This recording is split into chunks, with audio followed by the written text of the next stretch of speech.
Hello, friends and teachers and anybody else that found their way here. I'm Ryan from Notes and Numbers, and today we're going to talk about how to get your phone as a webcam for music lessons on Zoom. Or really whatever, but that's how I'm using it and who I'm thinking of. So before I go too far, if you're on a Windows machine, I actually already made a video that sort of addresses this, at least the partial address that I'm going to give today for Mac users. Just check that thing that just popped out, and that should take you there. If you're on a Mac, this is for you.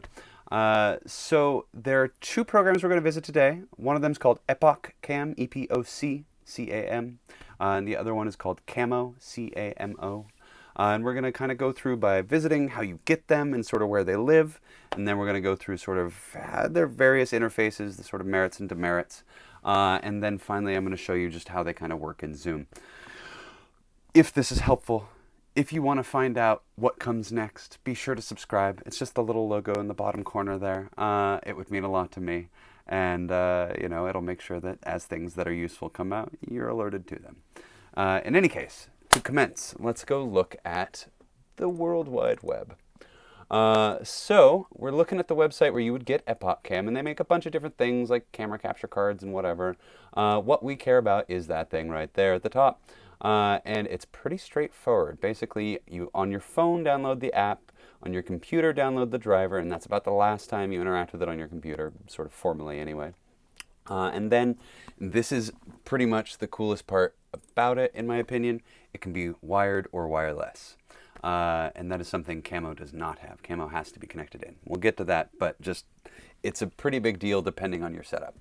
So anyway, you download it, you go through, and eventually what you do, and here I'll show you on one of my phones, is eventually once it's all downloaded and the driver's installed, then you go and you see in the bottom right, it's actually on my dock there, but that bottom right dark blue one, you'll see a camera. And now, presumably, yes, brilliant, I am upside down, as per usual. So this is my least favorite thing about EpocCam, is that it does not respond to your orientation. So it has like an opinion about what is the right way up, and you can be wrong in its eyes, and that's insane. Setting that aside, it works really well. Otherwise, it gets recognized by the computer, by Zoom and all that stuff, and you have a little bit of control in here on the phone. So you can see I can choose connect by USB, connect by Wi-Fi, connect, whatever, judge the quality down here. So just to give you a little demonstration, let's see here, it's reconnecting, and then we're connected again. I'm going to go back to USB because I think it generally gives a better feed. On the right side, you'll notice we can do little things like we can zoom, and then we can mirror our image if we like. If I want, I can go ahead and look at the front camera instead of the selfie camera. That's my Mackie mixer. It's a Pro FX 6v3. Highly recommend. The not orienting the way that you're twisting it thing is pretty annoying, but if you can get it set up in your setup such that that's not a big deal, then great. Then it'll work just fine for you. So, setting this back, and it's probably going to stay upside down, which is just charming. Let's look at Zoom. In general, we can go down, and if you go hover over the videos, you'll see there's a little caret there. It's not going to show up just because of the thing I'm recording on, but normally you would get your selection of whatever it is that's available as a camera. And in this case, if we pick EpocCam, you can see it's upside down just because of the way that my framing is, but it shows up. And if you had it right side up, it would work perfectly well. And that's pretty much it on that one. It's relatively inexpensive, which is nice, insofar as it's like $8 instead of the typical, whatever, $40 annual subscription that Camo is. They both have free versions, but I'm talking about the pro version in each case.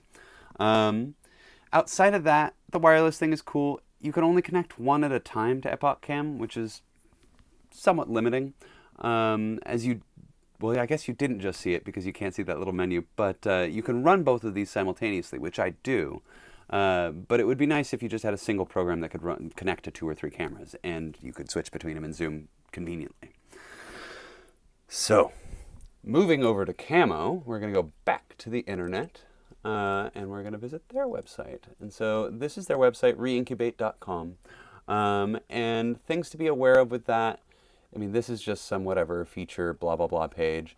At the moment, it's 40% off, so it was actually only $24 for me. which I'd highly recommend if you're into the idea of it. But otherwise, $40 a year if you're using it every day, doesn't make that big of a difference.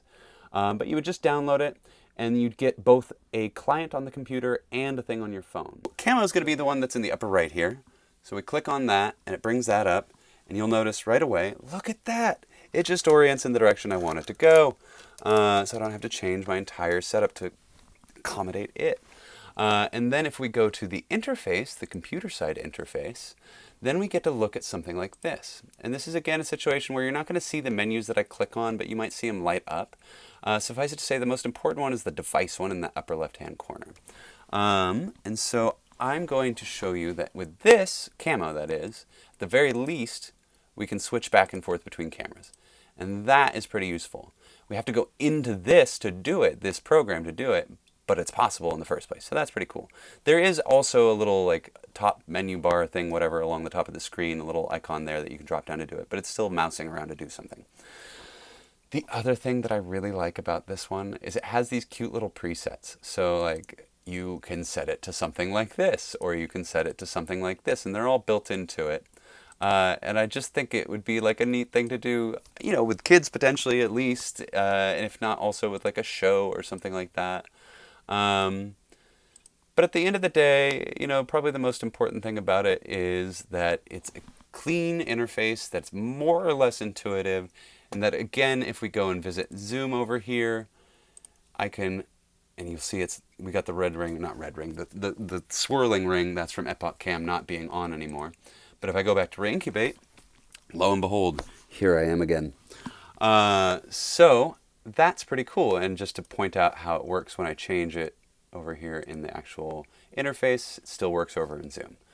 So that is nice. Setting that aside, we find ourselves basically looking at something with Camo that has to be wired in. So that, again, can be its own kind of complication, where you have to have the cable that goes from here to there. Once you do, it's going to be a really good picture. It's going to be really stable, and that's nice. Past that, they're a really responsive company. Not that I've tried with the EpocCam, but I've written whatever the Camo people a couple times, and they get back within like a day or two, which is pretty cool for people that live in the UK, and I live in Seattle. And then they, you know, sort of justify their higher cost outside of just the interface on its own, is that they're building. So like keyboard shortcuts to address what I was just talking about, those are in the pipeline.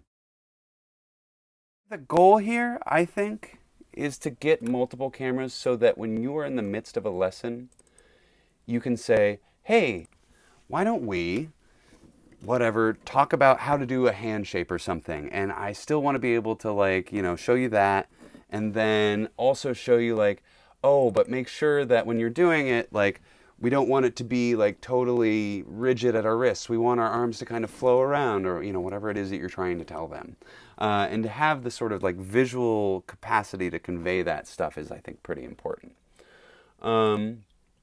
If you're curious about how I'm getting those little insets, again, you should definitely subscribe, because that is the next video, is I'm going to talk about how I'm doing that part of it, and really how I'm doing this whole recording at the moment. But in the meantime, EpocCam, Camo, both solid options if you're a Mac user and you want to bring your phone in as a webcam instead of paying 2 to 3 times as much as you should for an actual webcam that still won't have the same level of functionality as any given phone, iPhone 6S and above. I hope this was helpful. I hope you're having a great day. Happy holidays and all that stuff. And yeah, I'll see you soon.